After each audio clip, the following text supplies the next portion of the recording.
So today we are going to discuss about hearing. Hearing as well as the maintenance of equilibrium.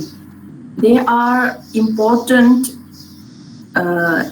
function and because for in animals life the sense of hearing and the sense of equilibrium, they play a very important role. Okay, so yeah, let me share the slide.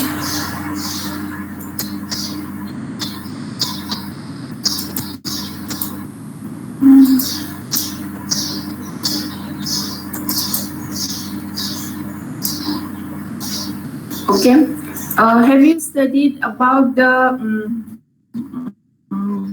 organs of for hearing, the bones or the structures involved in hearing in anatomy? Yes, ma'am. So you know it. Ear consists of three parts, right? The external ear, the middle ear, and the inner ear, right? Here, what we are concerned here is the a part of the external ear, that is the tympanic membrane, and the parts in the middle ear and the inner ear. Okay, they our concern is there. The external pinna will help in receiving the sound waves. The sound energy is going to come in the form of the sound waves. Okay, and that will be received in the air, and the pinna will help in receiving. The pinna is faced in such a way that the sound wave does not pass back. Okay, it is facing towards the front, so it helps in receiving the sound waves, the sound energy, okay, in the form of waves. So the sound wave traveling to the auditory canal through the external ear meatus, then the sound waves will strike the tympanic membrane. The tympanic membrane is separating the external ear from the middle ear. The tympanic membrane is tightly attached with the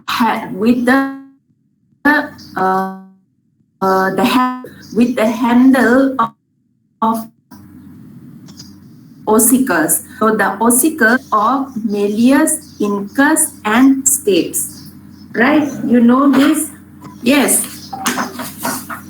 My slide is visible, right? Yes, ma'am. Yes, ma'am. Okay. So the ossicles consist of malleus, incus, and stapes. In case of reptiles and in case of birds, okay, these ossicles, they are not like malleus, incus, or stapes. It is different. It exists a single. In case of reptiles and birds, they are not separate bones, but they act as a single bone. Do you know the ossicle in the bird? You can note down here, okay? So it is a single ossicle in case of the birds that is that has two components, columella and subcolumella. Columella means COLUMELLA.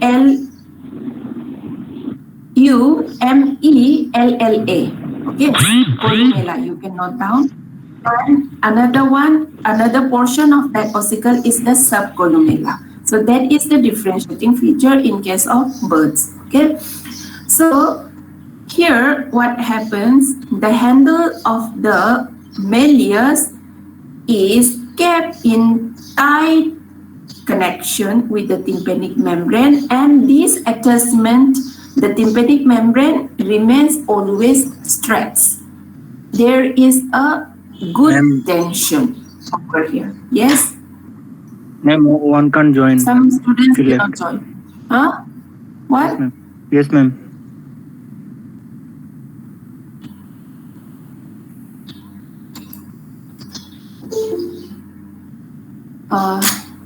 Is it okay now?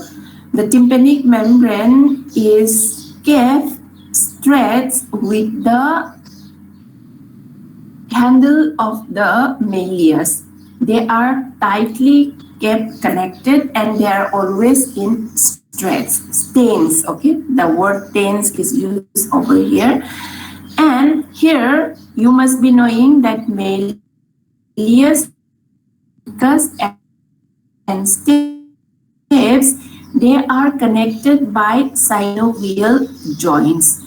And the connection is that one leads to the movement of the neck to the next. And their attachment is towards the inner ear. And finally, the steps attaches to the oval window of the inner ear. Okay, so what happens whenever the sound waves are reaching the tympanic membrane, they are pushed, means striking the tympanic membrane, it will lead to the vibration of this tympanic membrane, and that will lead to the movement of this further movement of the ossicles, one after another. Okay, so finally that vibration will reach the oval window. So from the oval window, there is initiation of the inner ear. And inner ear consists of three canals, which is coiled to the inside, to the inside of the ear. This consists of two canals forming a coil structure called the cochlea, and the other part is, yes? Ma'am, one still left. Huh? Yes? Anything? Ma'am, it's okay, ma'am. It's okay now. Oh, okay. So the inner ear consists of, what are the parts of the inner ear?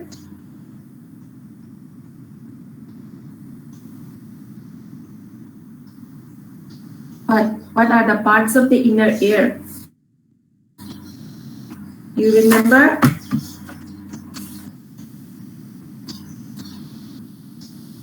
What are the parts of inner ear?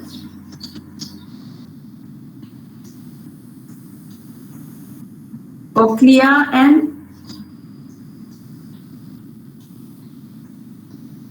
vestibule.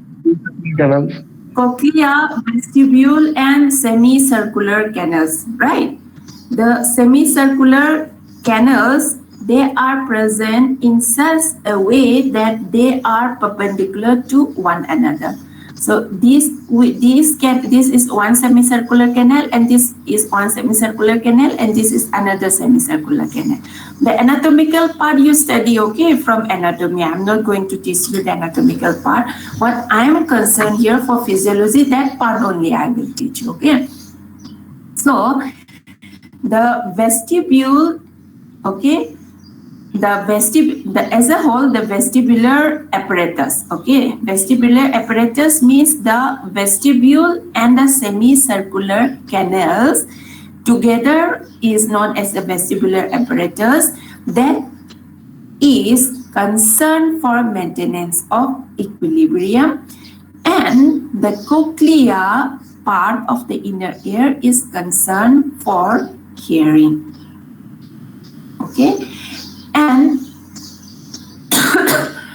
the equilibrium and the hearing, these are the efferent and the efferent nerves associated for equilibrium and hearing is the vestibulocochlear nerve, the cranial nerve 8. Okay, cranial nerve 8, that is vestibulocochlear nerve, is responsible for sensing and maintenance of equilibrium and hearing. The cochlear nerve for the hearing, and vestibular portion, vestibular part for maintenance of equilibrium. Okay, so where I was, the sound waves have reached the tympanic membrane in the form of vibrations. This leads to the vibration of this tympanic membrane, and since the malleus, the handle of the malleus is quite in a good attachment with the tympanic membrane, this vibration is going to lead the vibration of the ossicles one after another, and that vibration, the sound waves, the sound energy will be reaching the oval window. Okay, now the sound waves have been delivered to the inner ear. Okay, now it will reach the cochlear part and the vestibular part. Okay, there will be delivery of the vibrations with greater force to the inner ear, because here the area is very large. It's receiving large amount of vibrations, but by the time it reaches the oval window, the area is very, very small. So due to that, there is the greater force of sound wave delivery here. Large volume of vibration is reaching to the narrow pathway, then reaching to the oval window.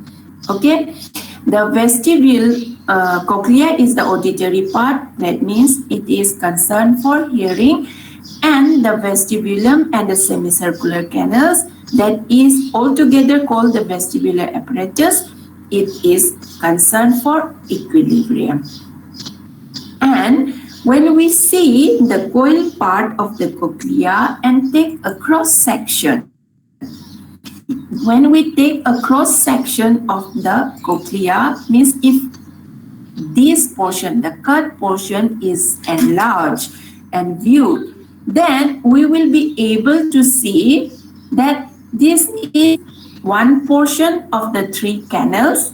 This is another portion, this is another portion, and this is another portion. Means if this section here, if I cut, this portion will be visible, this portion will be visible, and this portion will also be visible.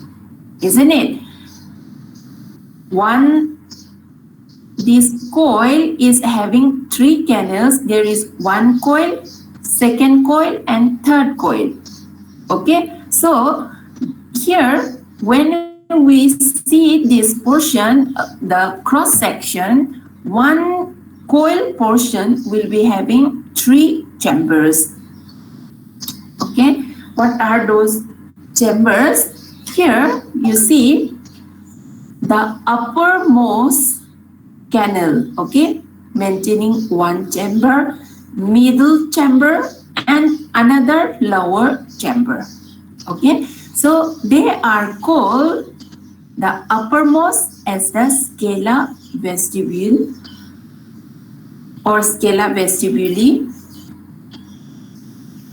the scala media, and scala tympani. So these you might be knowing. Okay, do you know all these structures, the inner ear parts? Is it being taught to you?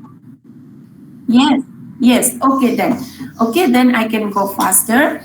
So here, this between the scala vestibule and scala media, there is a membranous structure separating these 2 chambers. Okay, that is called the, where is that? That is called, here you see, vestibular membrane. Okay, so this the vestibular membrane separates the scala tympani and scala media. Okay, and the basilar membrane, another scala media and scala tympani is separated by the basilar membrane, also called the Resner's membrane. On this Resner's membrane, there is presence of a structure called organ of Corti. So these are the structures which are the sensors for hearing. Okay, so this picture, if we enlarge further, this chamber is the scala vestibule, this chamber is the scala media, and this chamber is the scala tympani. The vestibular membrane separates scala vestibule and the scala media, and Resner's membrane or the basilar membrane separates the scala media and scala tympani. On this basilar membrane is the presence of structure organ of Corti. So this organ of Corti is consisting of number of hair cells. So those hair cells are going to sense the vibrations which are transmitted through this, or through this. These are filled with some kind of fluid. What is that fluid? Scala vestibule and scala tympani is filled with which kind of fluid? Perilymph. Okay, this is filled with the perilymph, these two chambers, and the scala media is filled with the fluid endolymph. The fluid present here is endolymph. Okay, so this what happened, because of the presence of the fluid, there will be transfer of the sound waves with great difficulty. It is not just going to happen immediately.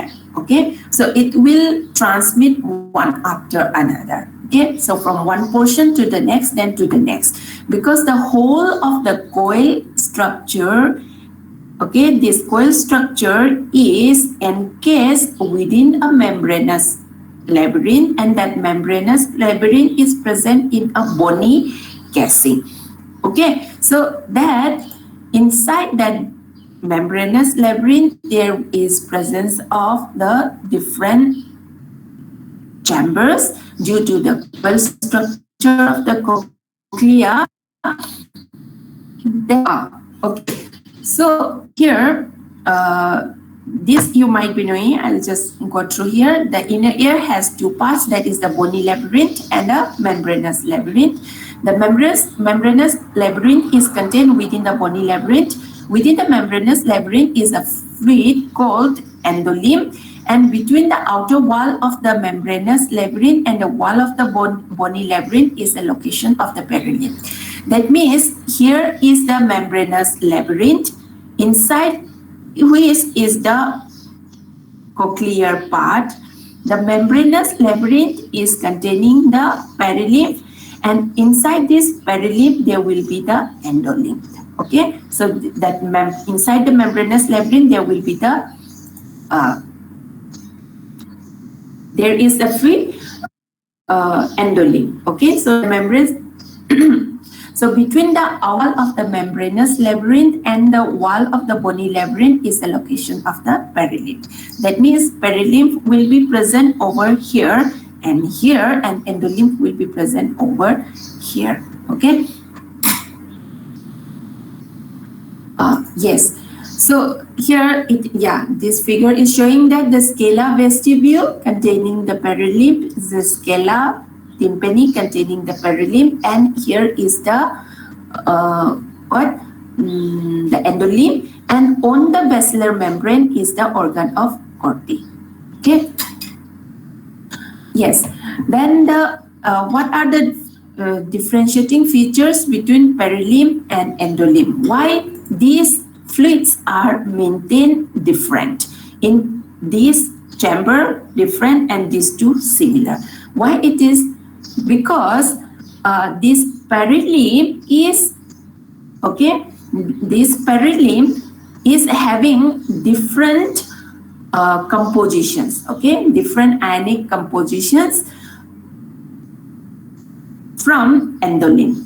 The ionic composition is comparable to that of plasma and cerebrospinal fluid, while the endolimb, the composition is like intracellular fluid. So same like the extracellular fluid, plasma or cerebrospinal fluid, here the major cation is sodium, and the endolimb is having high content of potassium than sodium. Yes? Ma'am, one student is trying to join. I think he has joined just now. So, is it now okay? Yes? He has joined? Yes, ma'am. Yes, ma'am. Okay, so the ionic composition is different in between the perilimb and endolimb. So I told you that the ionic content in the intracellular or outside the cell, they are responsible for transmission of the electrical impulses, right? So for generation of the membrane potential or transmission of the electrical impulses. So that way, this endolimb and the perilimb are going to function like this is the intracellular and this extra. And that is going to help transmission impulses that will be generated here by the action of the hair cells. So here, when we further look into the organ of Corti, so it is consisting of two layers of hair cells. That means the outer hair cells and the one layer of the inner hair cells. So this will be running along the whole of the length of the canal. These three layers will be running in throughout the whole length of the canal. So there are three layers of outer hair cells and one layer of the inner hair cells. So you see in this figure, when the sound waves will be reaching, due to the movement, due to the resonance, due to the movement of this fluid inside, it is going to allow the movement of these membranes also. So what happens? The vestibular membrane, it will also move when the sound waves are traveling here. So this is in the close contact. This the vestibular membrane is in the close contact with the tectorial membrane. The tectorial membrane is just covering of this. I'll show you in this figure.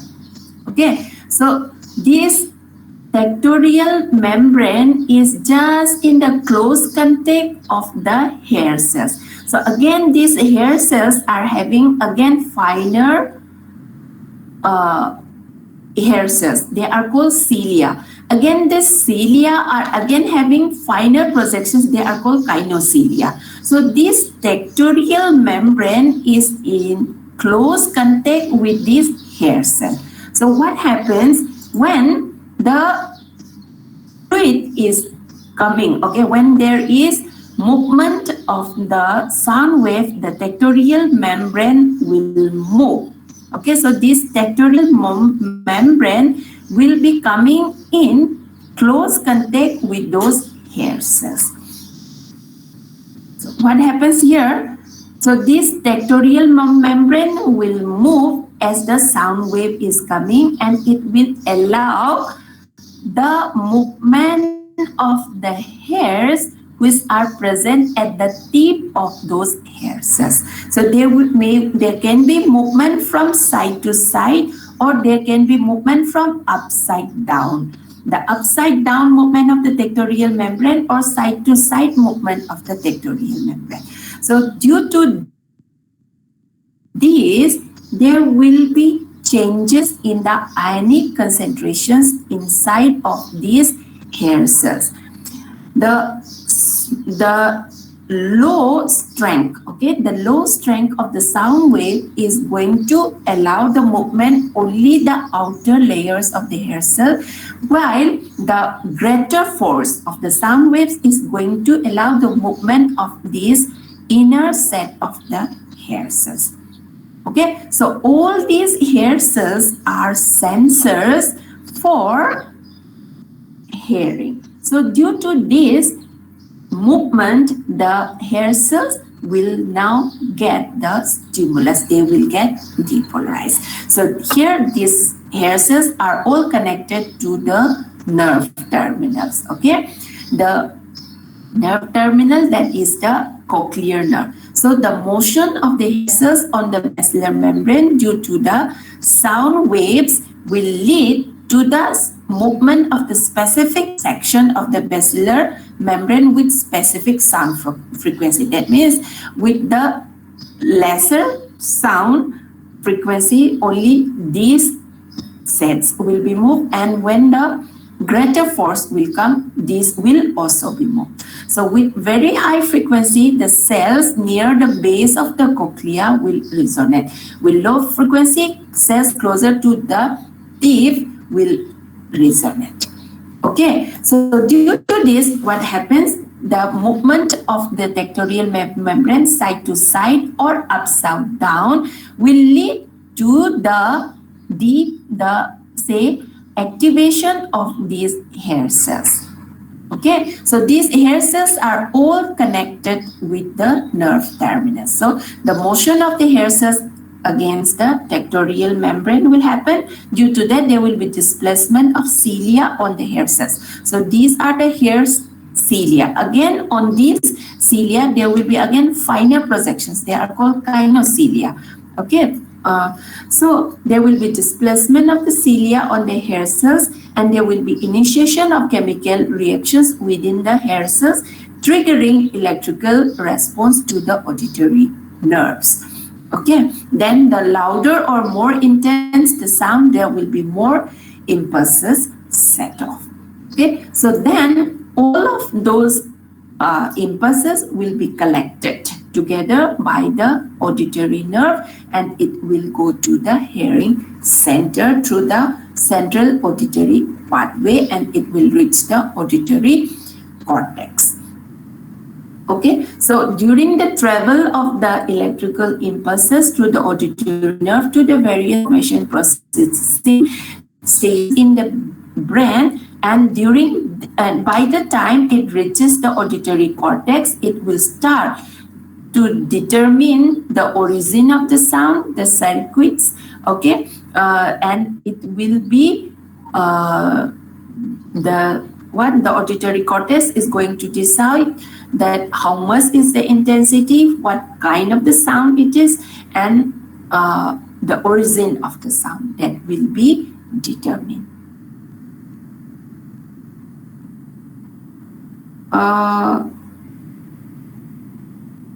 The anatomical part you have to know, okay, that this sound, the organs concerned for hearing is located in the temporal lobe. Okay, those things you have to know at the background, and they are encased in a bony labyrinth. Inside the bony labyrinth is the membranous labyrinth. Okay, and here lies the fluid chambers, okay, between the membranous labyrinth, that is the endolymph, and the membranous and the fluid present between the membranous labyrinth and the bony casing, that is the perilimb. So the perilimb is like an extracellular fluid and the endolimb is like an intracellular fluid. Okay, so the maintenance of different ionic concentrations in the endolimb and the perilimb is going to allow in the development of this ion gradients that is going to help in the transmission of these sound waves also. Up to this, do you want to ask anything? You have to know the structures, okay? What is the basic difference? So perilimb is located inside the scala tympani and the scala vestibule and contained in the membranous labyrinth of the inner ear, okay? And then it acts like intracellular fluid. Up to this, is it okay?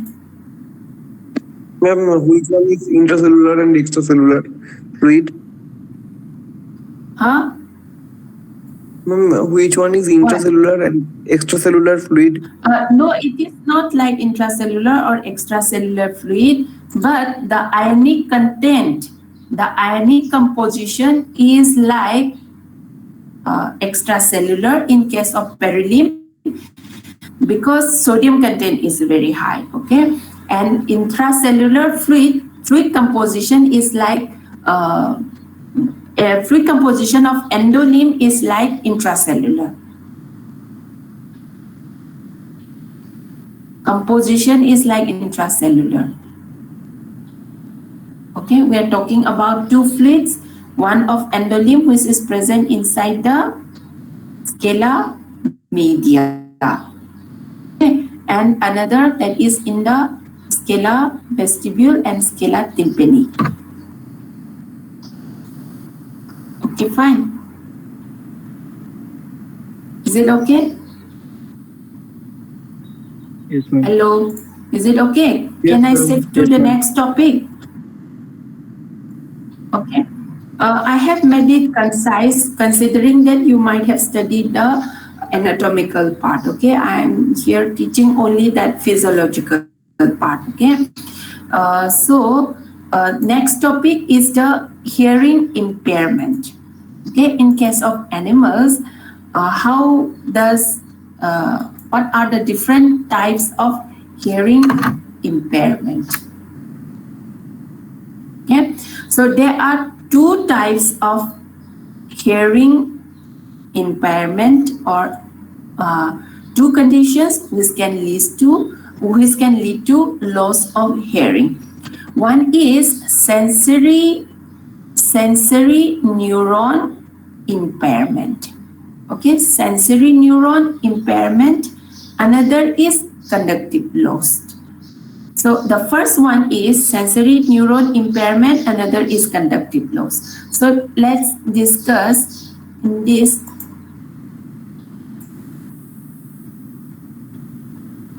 Yes.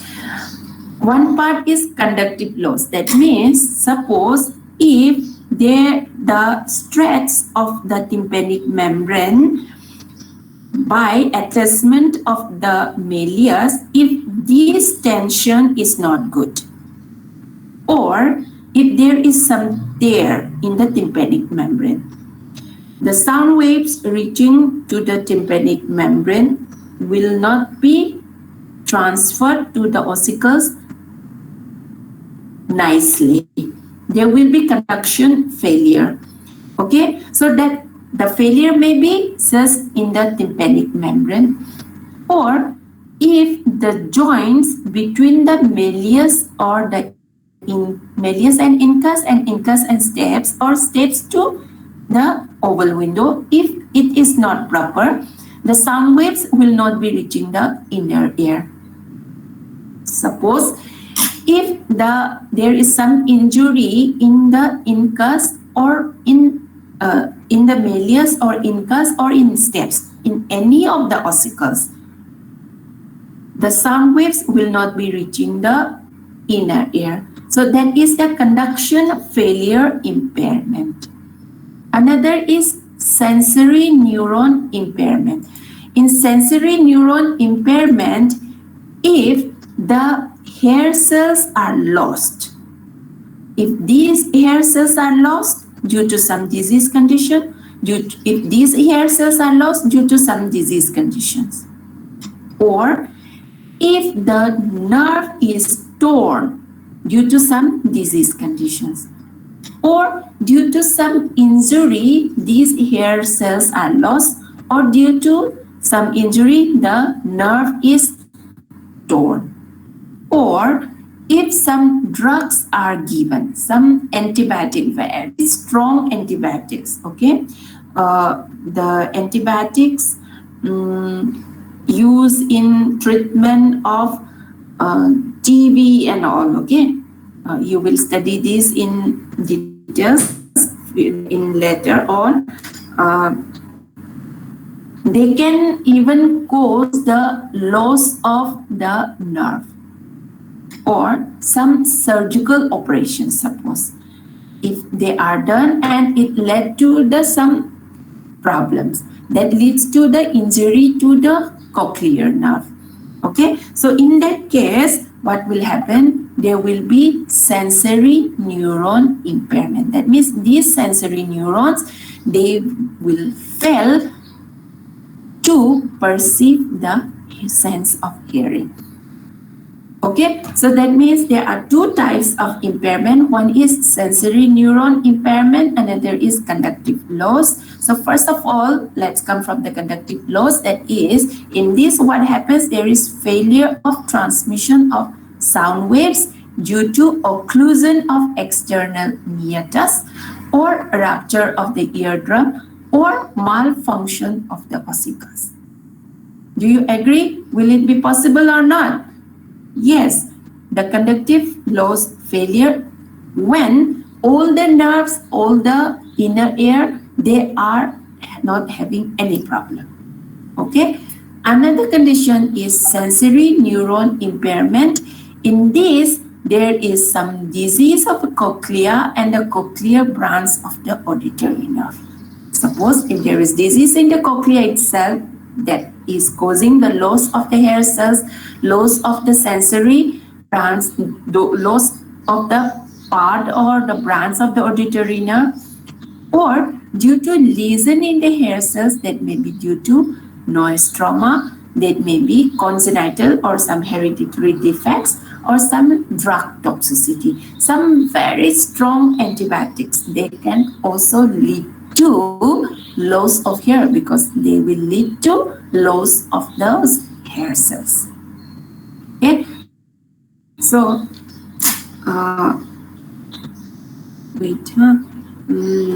TB treatment,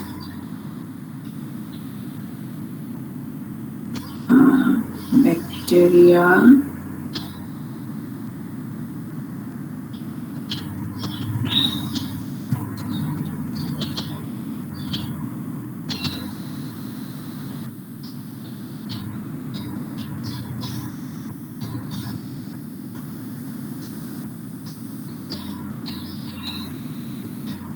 rifampin,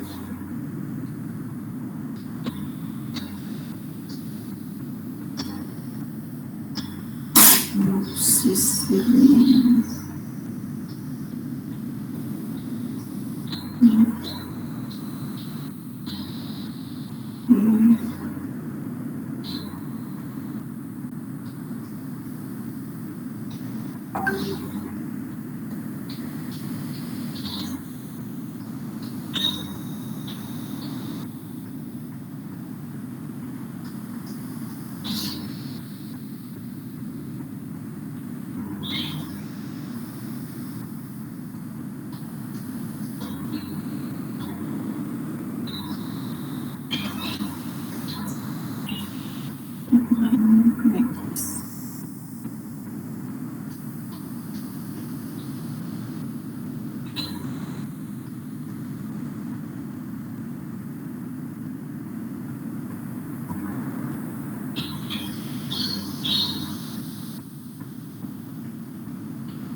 Okay. So, like a group of antibiotics, very strong antibiotics, which can use for treatment of the some like TB. Like TB is some difficult disease to control. So that kind of antibiotics, it may lead to hearing loss, and particularly aminoglycoside group of antibiotics. Okay. So those things are there, like gentamicin, amikacin. Have you heard these names, antibiotics? Gentamicin, amikacin, tobramycin, kanamycin, streptomycin. Streptomycin is, yeah, okay. So we should be very careful while taking antibiotics, okay? From now onwards, you should be very careful. Have you heard the name streptomycin? Yes, ma'am. Yes, ma'am. So streptomycin has a side effect that if it is given in higher dose or like that, it can cause cochlear nerve loss, okay? Hearing loss. Streptomycin in hearing loss. I remember something, but I'm not very sure. Less oxytocin demand.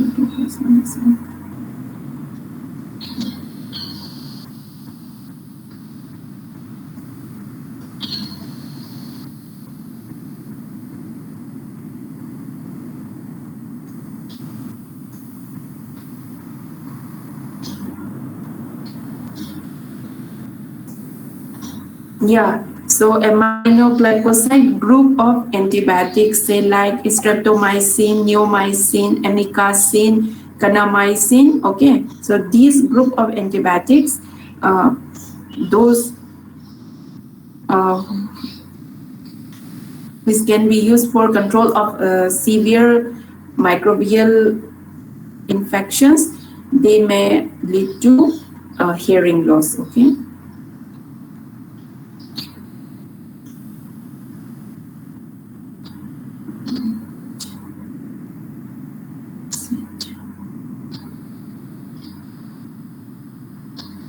Particularly in drug resistant tuberculosis treatment, okay, you know it, okay, for your own knowledge I'm telling, okay, I am not going to ask this because this is not my subject.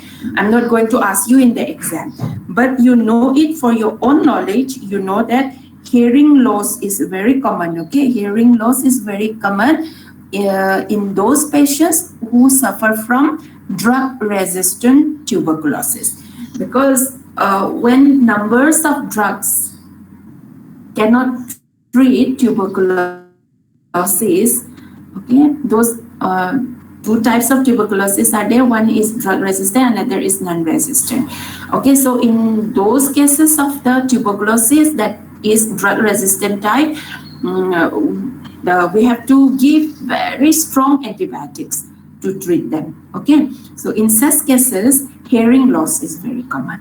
Okay, so you should be very careful while drinking milk or consuming milk products. Okay, you should be very careful. The milk should be properly boiled, or you should take it pasteurized milk. Okay, because the milk is a very good source of getting infection with tuberculosis.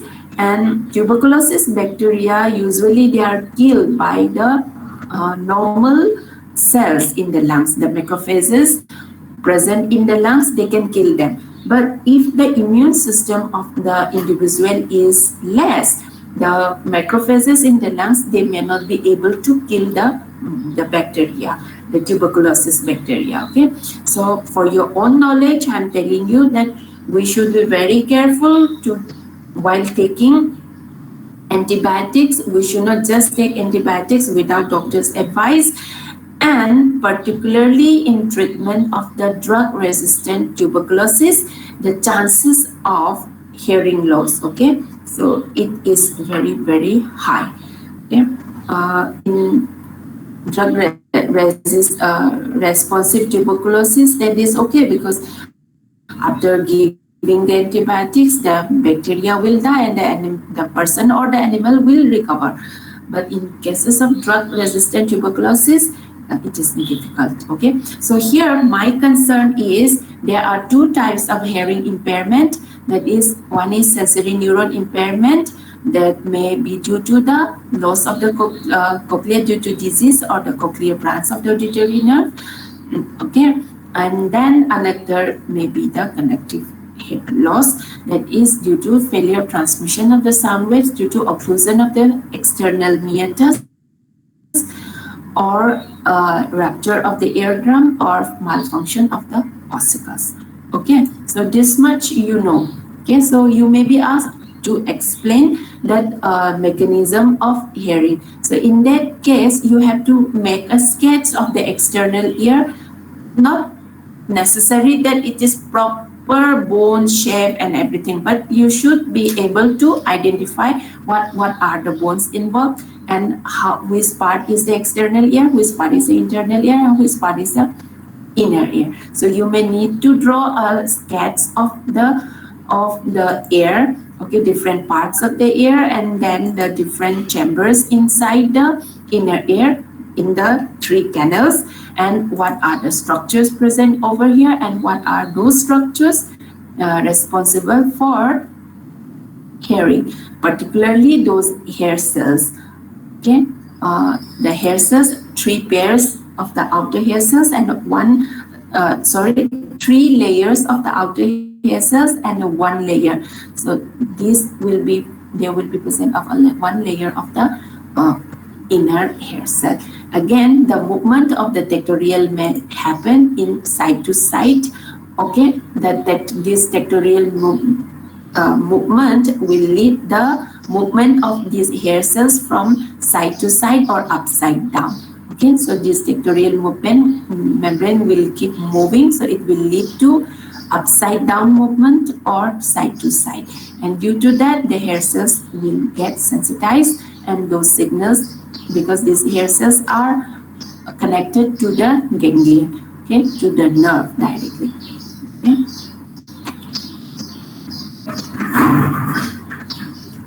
And also, in addition to that, due to the movement of the sound waves, there will be movement of the fluid present inside the different chambers. So that will also lead to the movement of the basilar membrane fiber. Okay, the basilar membrane, they will also lead to the upside down, and this way it will lead to the resonation of the sound. Is it okay? Yes.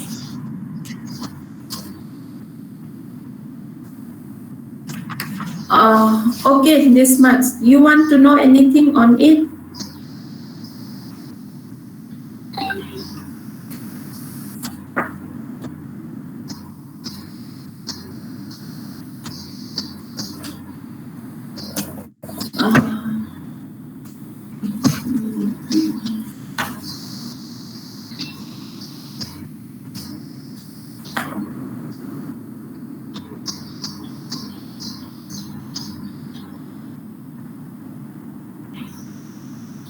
If not, then you can leave.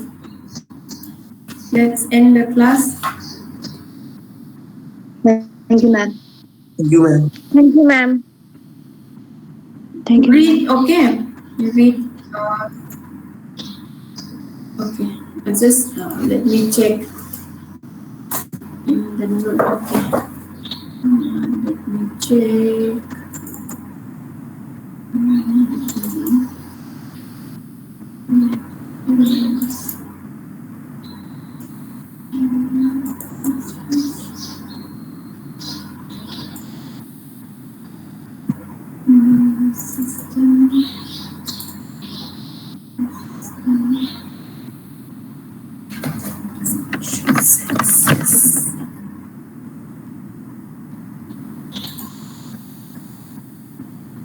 I gave you soft copy of Guyton and Dukes, right, in the beginning?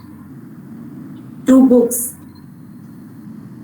Okay, it is that the mechanism of hearing is very nicely explained in Guyton. Okay, in Guyton, and this hearing loss, this one is explained in Dukes. Okay, so those 2 books you can refer for 2 parts.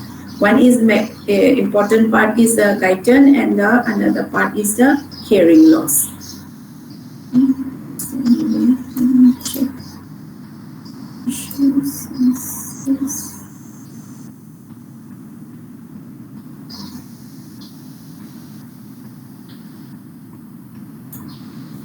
Okay, so I have not given you the special senses. I will give you the special senses.